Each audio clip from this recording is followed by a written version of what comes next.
Magandang hapon po. 1:12 po ang oras ngayon ng August 2, 2025. Magandang hapon sa lahat at magandang umaga sa ibang parte ng mundo sa mga Pilipino dyan.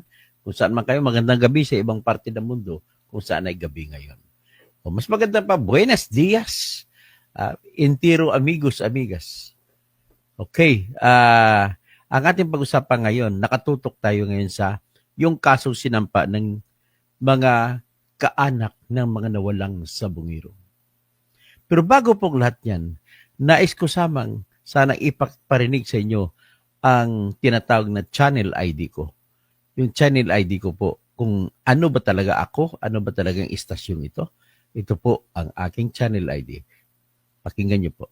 Ako po ay patungkol sa pagpaliwanag ng batas na may kinalaman sa mga mainit na isyu sa kasalukuyan. Ito po. Nun excusat. Ignorance of the law excuses no one. Ang kamangmangan o walang kaalaman sa batas ay hindi pinapatawad. Kaya subscribe na kayo sa channel ni Dr. Toto Tirador. Follow mo ko sa Facebook, Bertene Catalonia Housing. Follow mo ko sa Instagram at saka sa TikTok. Dito po, marami kang malalaman kung paano i-apply ang mga batas sa pangunahing isyu ng ating bayan. Tara na! Okay, dito na tayo. Ako po si Dr. Toto Tirador. Graduate ng lungsod na Maynila College of Law, na kung saan ako ginawaran ng titulo na Doctor of Jurisprudence. Ako po ay civil engineer, license number 667232. Sa panahon ng early 90s. At ako'y gumraduate sa Mindanao State University, Marawi City, bilang isang consistent full scholar. At ako ay veterano na newsman at naging editor po sa People's Tonight noong mga 15 years na po, bago ako naging abogado. Okay, so ganun, pag-usapan natin ngayon. Magandang hapon, Mr. Edgar Nacion. At ang ating pag-usapan sa ngayon, bakit naman may kasama bang senador sa kinasuhan sa Alpha Group ni Atong Ang na kinasuhan ng mga kaanak? Palagay ko meron, hindi lang binanggit. At ang aking ebidensya ay sino ba siya? Siya po si Erwin Tulfo. Kasama ba si Erwin Tulfo? Aba, ito ang nilabas ng mga detalye. Wala tayong magagawa kung kasama siya. Pero may mga ebidensya ako na talagang magpapakita. Although hindi ko pa naman masasabi na iyon po ay isang ebidensya na maaaring magtukoy na siya ay may kakutsabahan o conspiracy kay Atong Ang. Pero sapat na para sabihin ang mga ebidensyang ito presenta ko na para sabihin na dapat magpaliwanag si Erwin Tulfo dito. Kaya, peking senador. Ang tawag ko sa kanya, peking senador. Kasi kinakapitalize niya ang kanyang popularidad sa mga botante. Mabuti na lang bumagsak siya sa number 4. Ano number 4 ba siya? Number 5. O, number 5. Number 1 si Bongo, number 2 si Bam Aquino, number 3 si Bato, o number 4 siya. Ang layo ng distansya niya kay Bato. Naluko niya pa rin ang tao. Maganda namang itong resulta nito kasi dati number 1 siya eh. Sa aking mga expose, isa ako sa nag-expose labang kay Erwin Tulfo, ay bumagsak siya sa number 4. Okay. Ito ngayon ang ebidensya na ipapakita ko sa inyo na magsasabi kasama si Erwin Tulfo ni Atong Ang sa Alpha Group na mga pumapatay ng mga sabungero. Mga tiyuping sabungero daw, kung tawagin nila. So, ito pakinggan natin ang una. Pakinggan muna natin si Mr. Boying Remulla sa kanyang sinabi patungkol sa mga pagsasampa ng mga kaanak ng mga nawalang sabungero. Ito po ang sinabi ni pakita natin.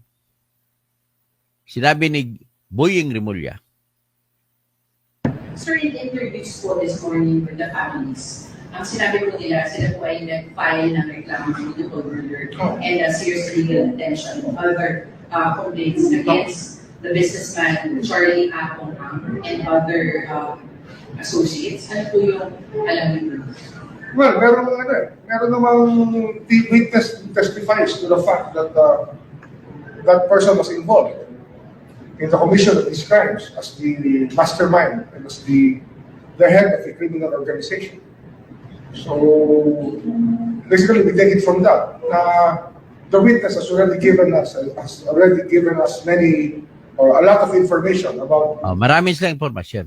Ito si Erwin Tulfo, by the way, ay kinasuhan ko na po sa Senate Electoral Tribunal ng kasong kuranto para tanggalin siya bilang senador dahil siya po ay American citizen.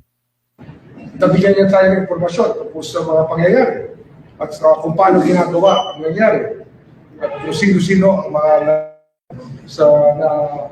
may sala sa mga krimen na naganap laban sa bungerong nawawala.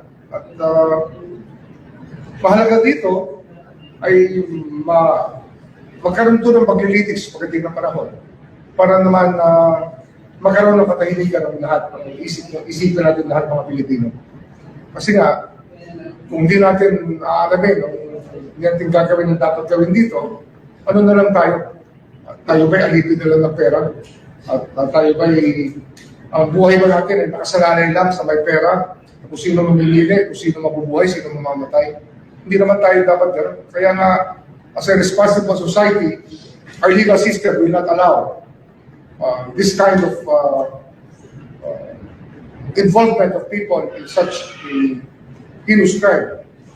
May mga John Doe and Jane Doe, it is for us to fill in the blank spot. Pero pa tayong kailangan i-ascertain among these John Does and Jane Does, yung ibang role nila.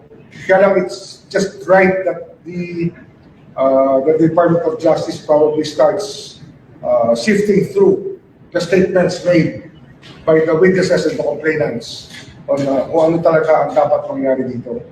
Kaya mahabang proseso to, kailangan talaga matyaga lang tayo dito. Proseso to. So it will take a long time. Hindi to overnight. Minsan na kasi magkaroon tayo ng witness na highly placed. Highly placed, ano pa tawag dito? Anong terms natin dito? Embedded sa criminal organization. So, very rare to. I think it's the first time in Philippine history that we have something like this. Na meron talagang whistleblower sa acts ng isang criminal organization. Okay ang ibig sabihin, una-una pasalamat ako, Boying Remulla, sa ginawa ninyo. Salamat para sa mga Pilipino. On behalf of the Filipino people, napapasalamat ako, Boying Remulla, at ikaw ay naging tapat sa isyong ito.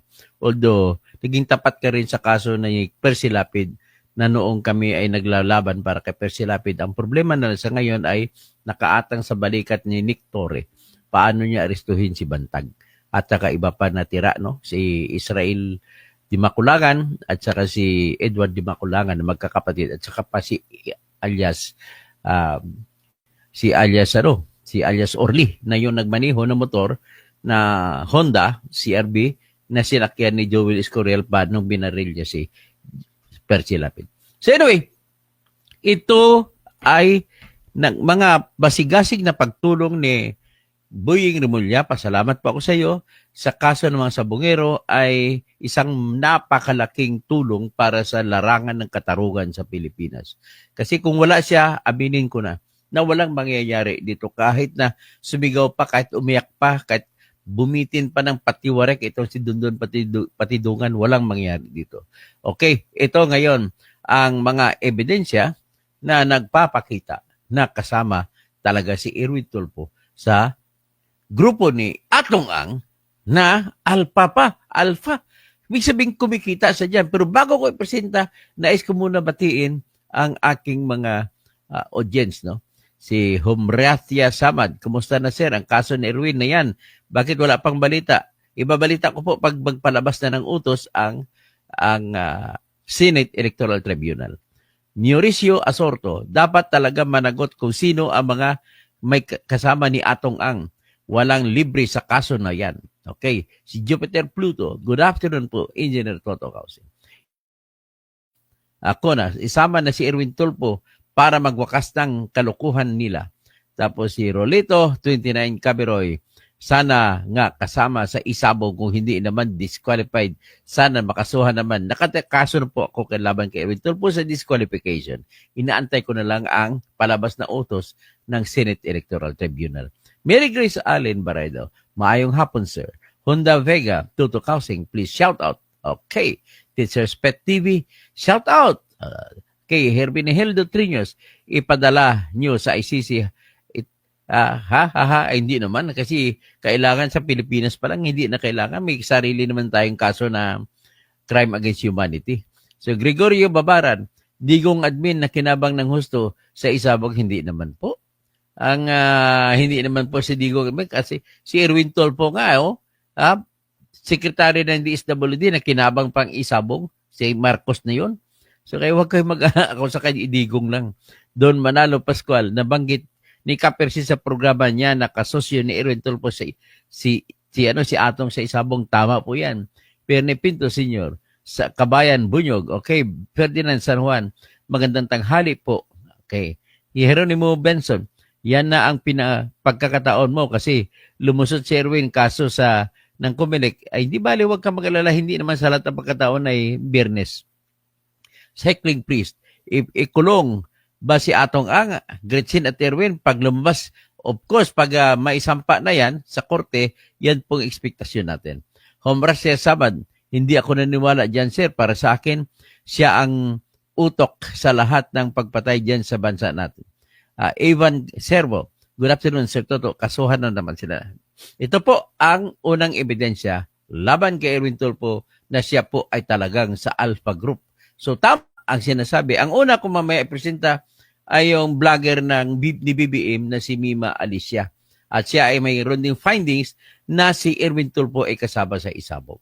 Okay? O ito po, pagbigyan natin ang siniwalat na ebidensya na magpapakita na si Erwin Tulfo ay kasama nga. Ayun. So, ito. Ang video na ito ay hango po ito sa video na kung saan ay nagtatanong, kasama ba si Erwin Tulfo ni Atong Ang? So, itong pagpakinggan natin. Ito po, mapakita mo sa video na ito na nagbigay ng ambulansya at maraming wheelchair si Atong Ang sa DSWD nung sekretaryo pa ng DSWD si Erwin Tulfo. Tara, pakinggan natin. Ngayong araw din ho, uumpisahan ho natin ang paggamit ng bagong form para po doon sa AIX, para po doon sa Crisis Intervention Unit. Napakahaba po kasi. Napansin po ng Pangulo nung kami ay nasa Abra na ang haba-haba at nakita niya yung tao, yung tatay, ang haba, natatagalan sa pag-fill up ng form dahil napakarami. Isa doon, medyo hindi niya naintindihan. Sabi niya, bakit napakadaming mga anak o asawa, pangalan ng asawa, anak, anong birthday?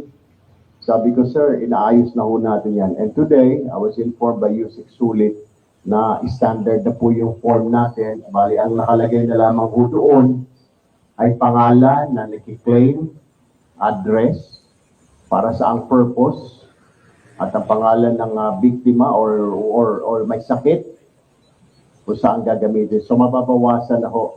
Yung form na nakikita nyo para sa AIX, kalahati na lang ho yun sa CIU. Hinati yung kabilang page ay para po sa assessment sa Social Welfare Officer. By the way, ito yung isang flag ceremony na speech ni Erwin Tulfo sa DSWD. At dito makita may papasok yung grupo nila ni Atong Ang.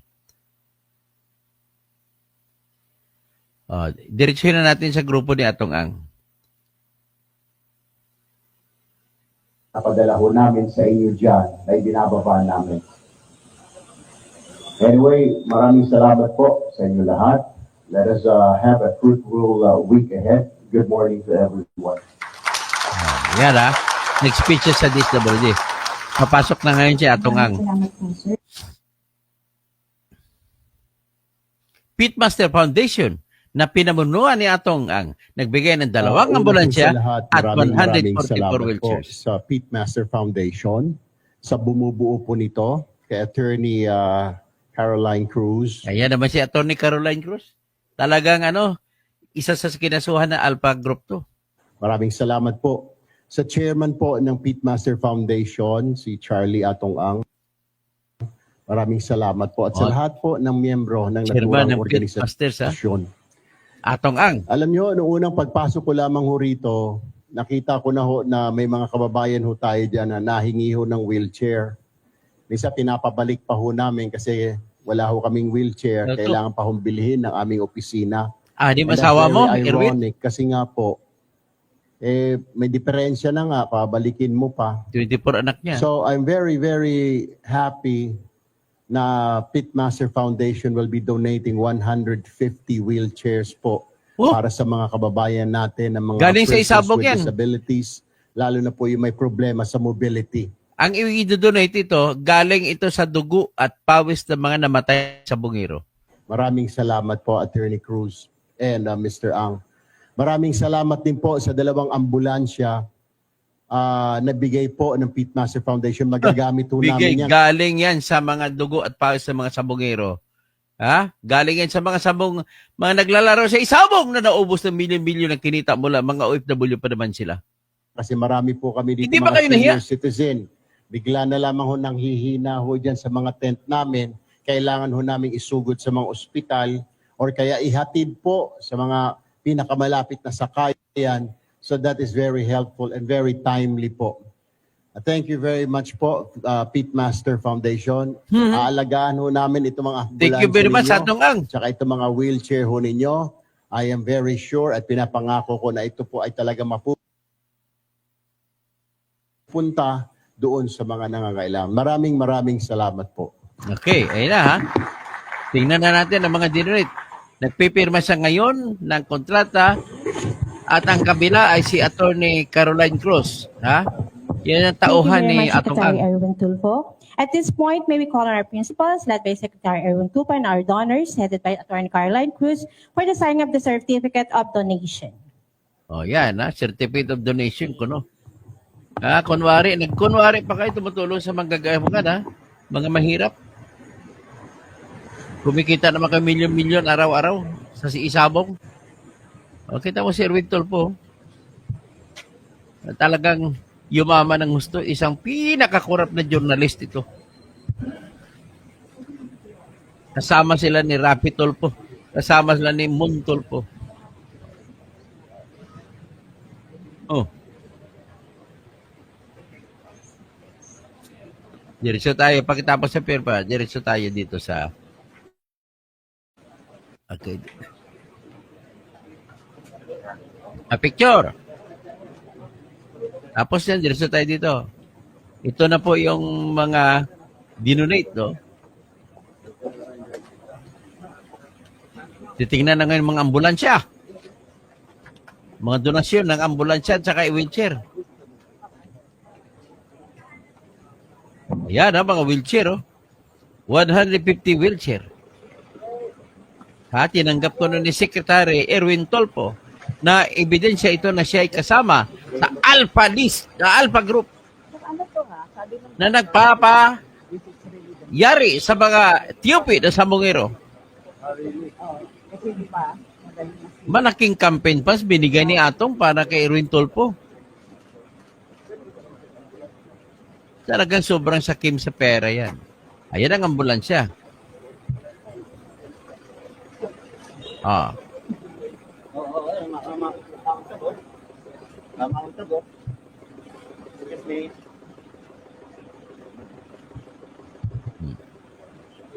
Ayan ha.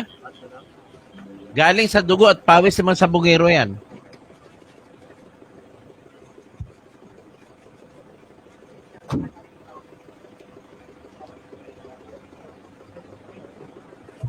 Ano pa?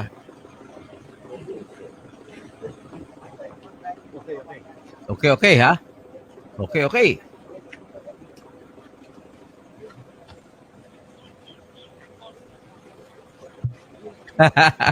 Sabi na attorney Alan Mendez de Belen, my case, Wilson cuts him up. Taxpayer, magkano kayo nabigay sa kampe na donasyon sa kanya? Jojo Diestro, sa Kim din pala, sa place of money. Unjust. Talo pa ang tropa nito si Robin. Jojo Diestro, doktor, makulong kaya. Dapat makulong itong mga ito. Nasama daw siya, Attorney Alan Tebelen, nasama daw sa kasong kidnapping si Erwin Tolpo. John Dab, Series Tolpo, 6 asawa, 24 ang anak. Grabe. Ito grabe. Yan pong unang ebidensya na magpapakita na talagang kasama siya sa isabong. Kasama siya sa tinatawag na Alpha Group na siyang nagdidesisyon para kung sino ang papatayin. Yan po ang papel ng Alpha Group. Ito ba pinapakita si Attorney Caroline Cruz yan. Isa ng abogado na napapagabit kay Atong kahit na alam niya na maraming pinapatay. Bali, wala lang sa kanya. Dapat dito sa babaeng ito, i-disbar ito. Hindi sa pakipaglaban, laban sa mga pagnanakaw ng pera, kundi pakipaglaban para sa pumapatay ng tao. So, ito naman ngayon, out natin muna itong patapos na rin ito I-out na natin yan. Kaya ipasok natin. Ipasok ko po, Mima Alicia, pasensya ka na, gagabitin ko yung video mo na kung saan siniwalat naman ni Mima Alicia na si Erwin Tulfo ay kasama sa Alpha Group ng Isabong. Ito, ipapakita ko po. Si Mima Alicia po ay dating DDS vlogger, ngayon BBM vlogger na. So ito. Share screen. Ayan ito si Mima Alicia.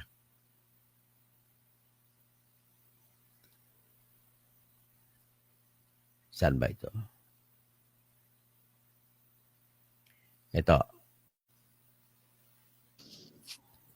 Following individuals are the members of Pitmaster Alpha Group, as identified by Julie Patadongan alias Totoy in his affidavit. Yan, Erwin Tulfo. Yan. Junel Istomo. Naku po. Naku po. Siyempre, nandiyan din niya si Atong Ang. Ay, diba kita ninyo mga minamahal? Yan. Yan yung mga pagmumukha nila.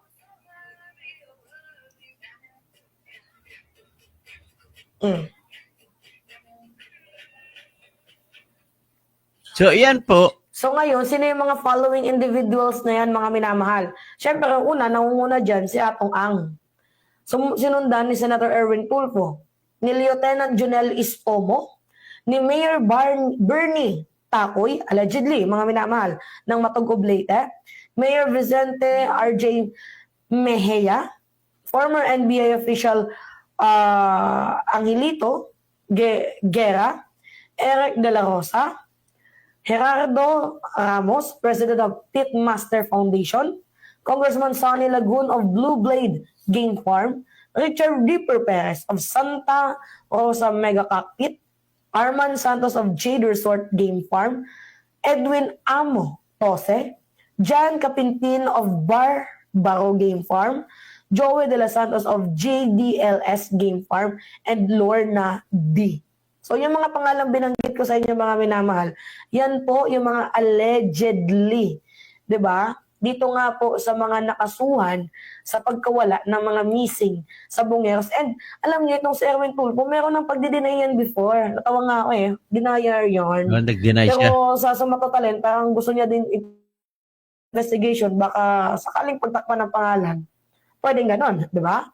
So sabi dito, nung binasa ko yung balita, ito yon, mga minamahal. Di pwedeng suplado pag politiko. Erwin Tulfo denies link in missing sa Bungeros case after photo with whistleblower brown surface. Kasi meron dito itong si Erwin Tulfo kasama, mga minamahal.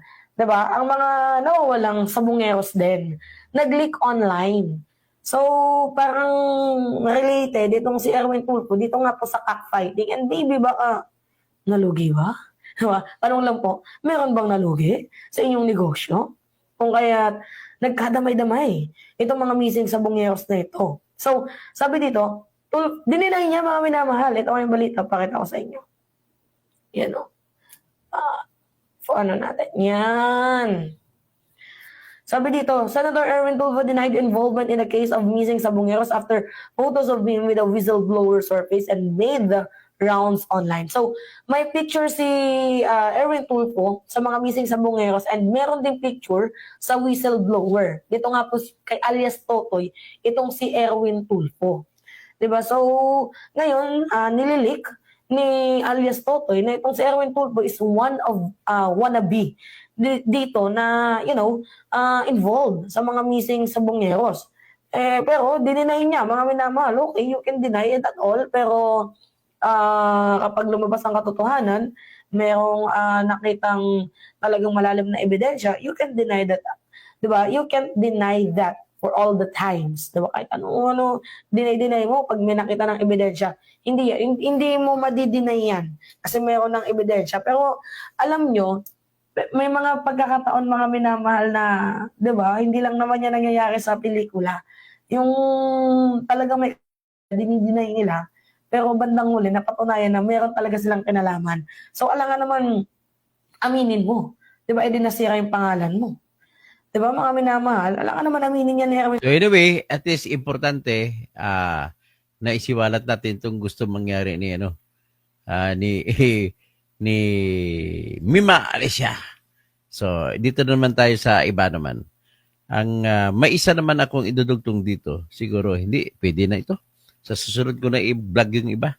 At dahil po dito, ay akin na ngayon masasabi na talagang ito si Erwin Tulfo, hindi lang siya Eric Sylvester Tulfo na